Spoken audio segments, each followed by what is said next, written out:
So, just recently I've made a Behringer C2 microphone drum test.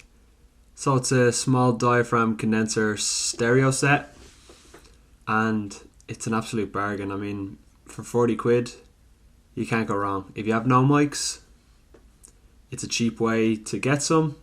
If you already have a set of mics, it's a cheap way to add to your setup, so can't really go wrong. So I got a comment just yesterday asking me how I mixed them. So yeah, the problem you have is when you only have two mics, obviously you're quite limited with how you can mix it because you don't have the separate channels to get the desired result. So to be honest, a massive part is really your performance and your playing. So set up the mics, have a listen back, say okay, the toms just aren't cutting through. So maybe hit the toms a little harder, or bring the rest of the volume of your kit down. So try maybe hit the cymbals a little softer, so that when you hit a crash and then you do a tom fill, that it's not just a wall of cymbal and no definition on the toms. So yeah, let's get into the session now. So here we are, I've opened up Logic, and let's have a listen dry.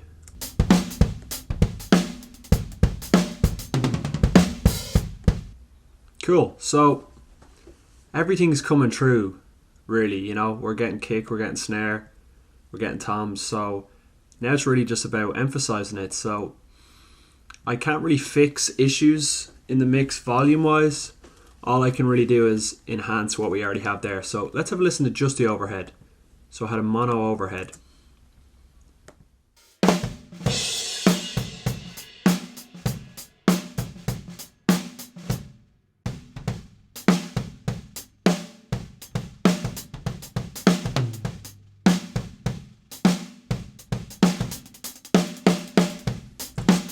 So there's actually a great balance in this mic already. So most of the elements of the kit are coming through, although the kick is lacking a bit of bottom end. So that's where my kick / room mic comes in. So that the kick mic is outside the kick.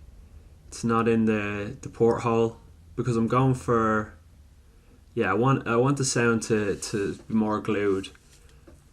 For this I wasn't going for just direct kick and then the overhead catching everything, so I wanted a bit of kit sound in this too, just to blend it in. But if you want a cleaner kick sound, you could shove that in there.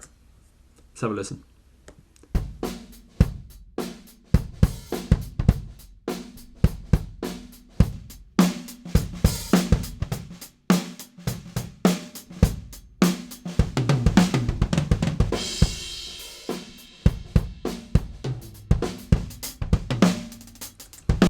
So one thing I want to touch on really quick here is your phase. It's not bang on, but it's not too far off. It sounds pretty good. So I'm pretty sure I've done this, but I'm going to check now. What we want to try and do is flip the phase on one of our microphones. In Logic, you go into gain, and what we're going to do is we're going to invert the phase.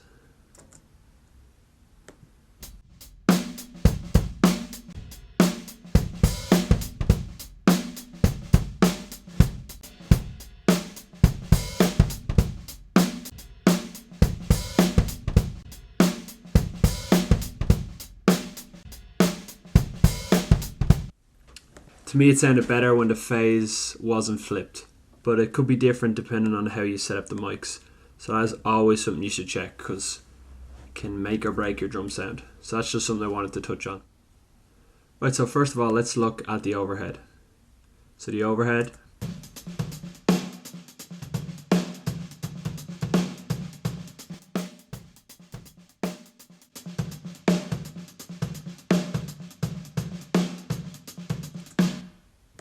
So yeah, I just made it fatter, a bit fuller.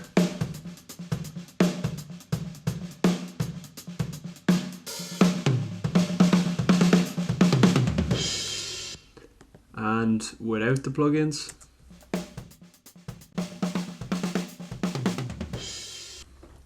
okay, so first up, we got an EQ. So what are we doing here? So with the EQ,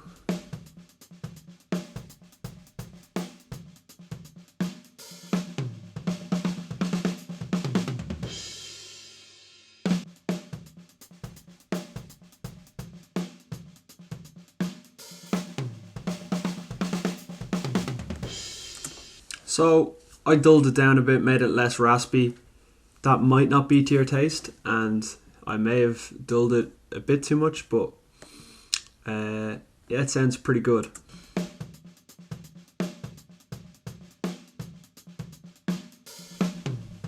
So I found that part was just emphasizing something nice in the kick. And now let's have a listen to some other.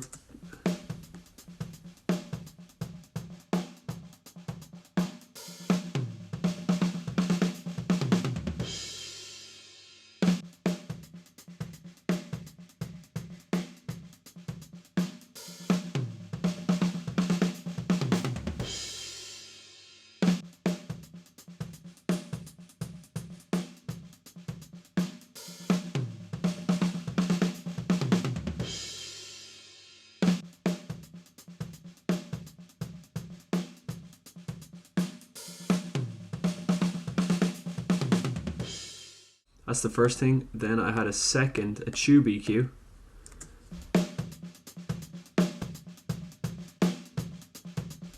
That's really just giving it some coloration, just kind of making it a bit warmer sounding.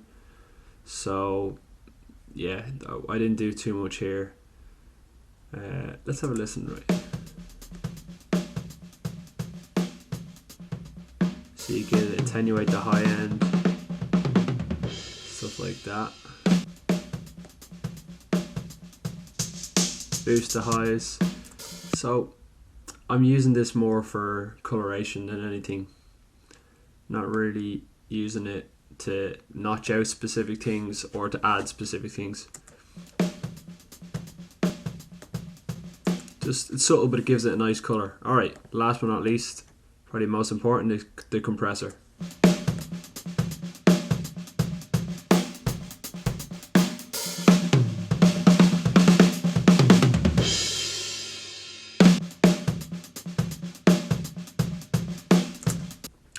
So that's what I done.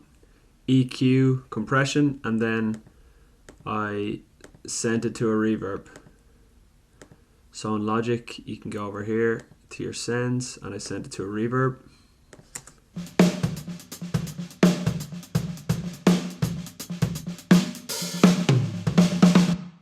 So this was my reverb. I had the preset large wooden room, so I kind of tweaked that a bit. Make sure with your reverb you get the decay. I think that's the really important part. It's easy to slap on a reverb, but it might have a really weird decay to it. I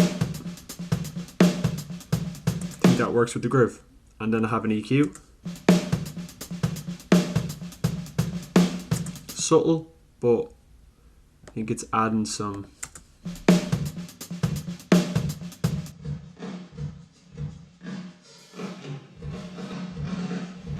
So that's just the reverb. Let's go to the kick / room mic.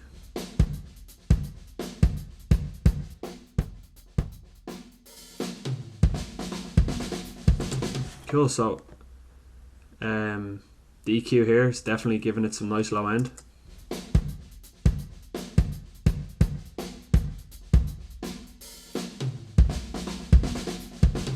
So around at 60 Hertz.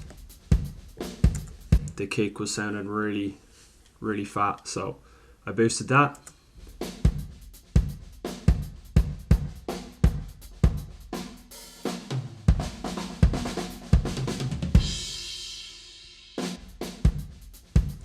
Took out some mid-range to get rid of some of the mud.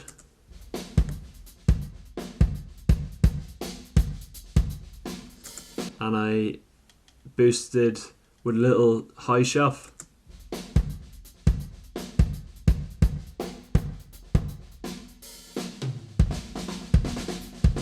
Cool, so let's go into the compressor. What have I done compression wise? So I've used worked from a preset Type R kick drum. I really like this preset actually.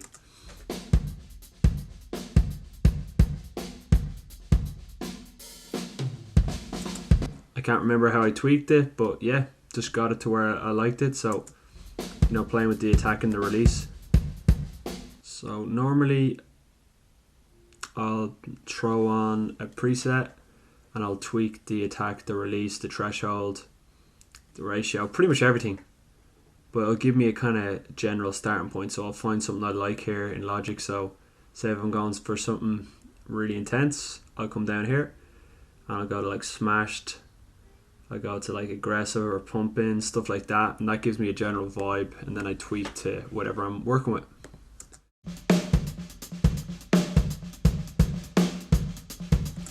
Last but not least, I've sent that to the same reverb.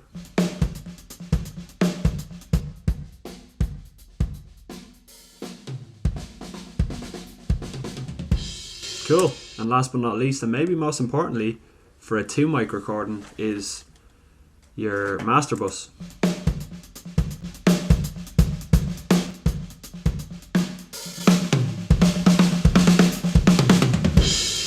So what I mean by that, you know, I might be using the wrong terminology, but what I mean is my stereo out here, which I've just slapped on some compression. First thing I've done is I've tweaked a preset in Logic, a multi-band compressor.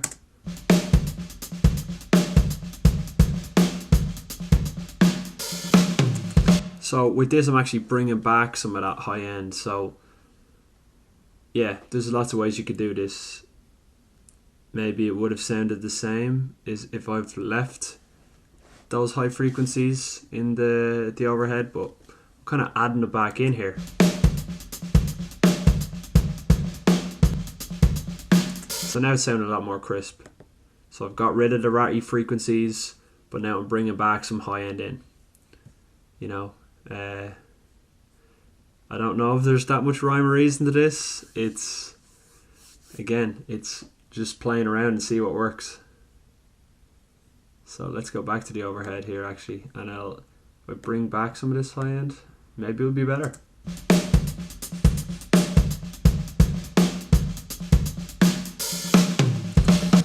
So yeah, when I listened back, I thought to myself, I took too much high end out of the overhead, but with the stereo out,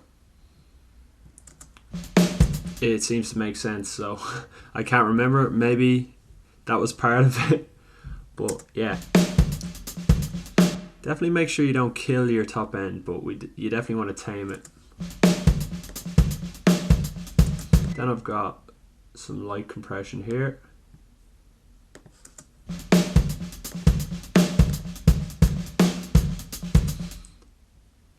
And then finally, a limiter.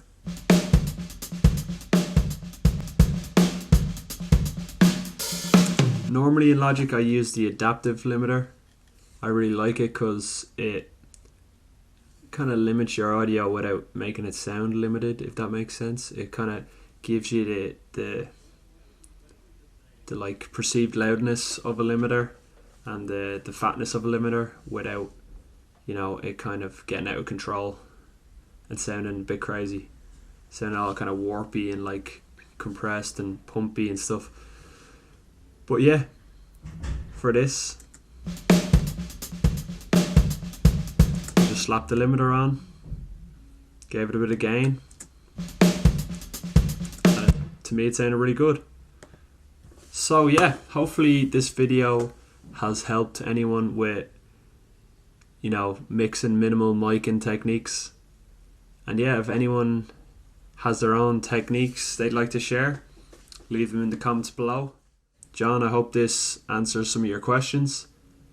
And yeah, for anyone who wants to support my channel, I have a buy me a coffee link in the description. So if anyone wants to tip me, if anyone enjoys my videos, if not, that's totally cool as well. No stress there. But if you're liking my videos and you're like, you know what, I want to give this lad €2, €3, €4, €5, by all means.